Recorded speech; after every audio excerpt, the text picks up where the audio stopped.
These 5 print on demand hacks are going to blow your mind. It's not something that's been seen anywhere else. So with that in mind, let's go. This spreadsheet, when you are going through a launch period, is going to help so much. It allows you to track absolutely every launch that you put up. So when we are in one of those launch periods, what's going to happen is oftentimes you'll have 10, 20, 30 campaigns that you've actually launched. And as those start to scale, each one of those is going to have a ton of different campaigns that are associated with them with your Facebook ads. So having, firstly, a naming convention is going to help enormously. And the way that we do this is by having this ID section here, and each of our ads, you can see over on this screen here in our ads manager, we have 0206. So there's 185 campaigns running on this particular campaign at the height of its scaling. So you can imagine when you've got another 30 campaigns that you're using, how the hell do you keep a track of what you're doing? So what we do is when we come over to Facebook ads, we go to the campaign name and just isolate it or restrict it by the actual ID that we've given that. In this spreadsheet, we've got the launch date, so we know exactly what's happening, the quote that we're using, the template, so we have templates for our different designs as well, whether it be on t-shirts, blankets, jewelry. There's always going to be a template that we use. It's to really speed up our process for launching. So we don't want to be designing something new for the same niche over and over and over again, particularly if we've got a design that's connecting. We want to stay pretty similar, so we'll use the template there. The Google Design Drive link, so our VA can come in here and they can load it up to the platform or the Shopify store. The pixel that we're using that's associated with it, obviously the URLs that's associated.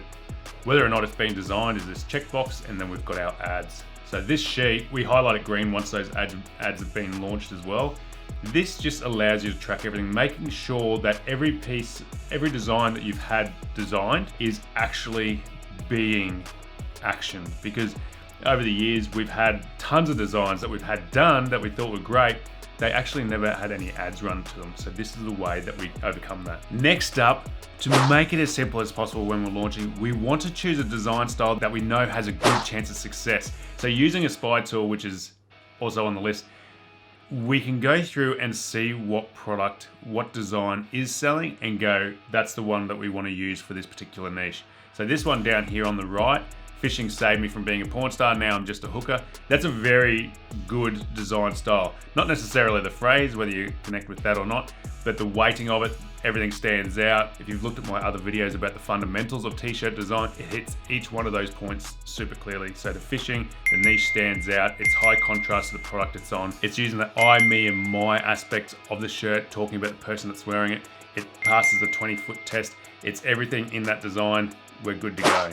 So choose a design style that's working and just use that as a template. That way, when you're designing for yourself, or if your designer's doing it for you, you can go, this is the style I want, get it done. Next up, and this is super fun because you know you're making money on this already. So if you've got a design that's selling, if you've sold 100 units of a particular design, make sure you're getting variations done, because what's going to happen is you're going to have copycats coming in thick and fast. They're going to see it through the spy tools they're using, and unfortunately they do straight copies instead of coming up with something original. So what we want to do is make our own straight copies of our own design and make sure we're mopping up all those sales. So what you can see here is that main one that's done 3,700 units. We've had it designed up another couple of times. Down here it sold another 27 units for another $2,000, another one there for $400. There may only be small numbers, but there's still numbers that are going in your bank account and not somebody else's. You've already got the targeting, it's easy to set up. Here's another one. So we had this one designed up as well. That did 351 units, so that was just under $20,000 in revenue that did. Because of that, we had it designed up, added a little bit of extra in there. If you can read it, you might get a bit of a laugh.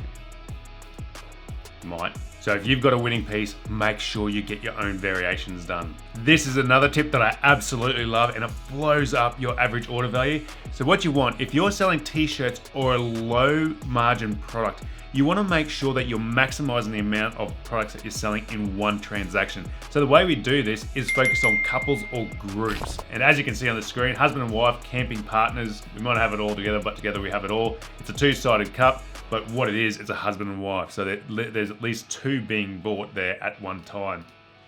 We're more than just camping friends. We're like accomplices and alibis. And again, this will typically be bought by several people. You can personalize these, so it could be the Johnson's family camping trip, couples that camp together, stay together. and here's a personalized one. So it's always happy hour at the Johnson's campsite. There's so many funny camping sayings that you can apply to different niches as well. So keep that in mind. But you just want to make sure that you're increasing this average order value. And sometimes it's just as much as suggesting. So back in the Teespring days, what we'd do is buy 2 for free shipping. And the amount of people that would buy that would just blow your mind. So increase your average order value by focusing on couples or groups. Now, going back to that spy tool that I spoke about earlier, there are several that you can get. What they're going to do is help you find what is currently selling, the niches that they're selling in, and the design style that's actually selling. This is incredibly important because you're not starting from the ground up. We're not going in here to steal. That is not what this is about. It's about going in there, finding what's working, creating something new from what's working, and then finding that success for yourself, not stealing. So here on the screen, you can see that one that we spoke about earlier, fishing saved me from being a porn star. You can see over here, I've done a very similar thing for bikers. Being a biker saved me from being a porn star. Now I just ride for fun. Now I don't think that hits hard like it should, but it's doing something similar in a new niche that hasn't been seen before.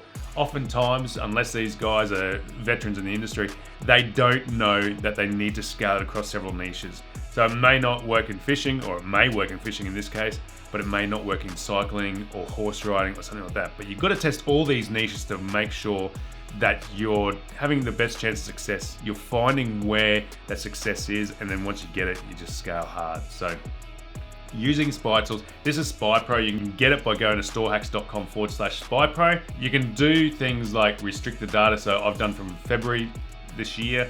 I've searched for, here we'll put 500 reactions in there, shirt, and then it spits out all the different pieces that are selling. So if you're in the United States right now, politics is a huge one. It's going off.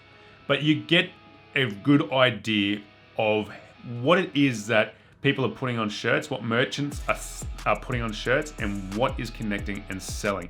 If there's anything above 500 reactions on one of these things, typically it means there's investment going into it, which means there's conversions happening, there's purchases of that particular piece. That's how you know what's selling. That's how you fast track your chance of success. What these 5 print-on-demand hacks allow you to do is short track that road to success, increase your profitability, and make sure you're tracking it in order to be able to scale properly.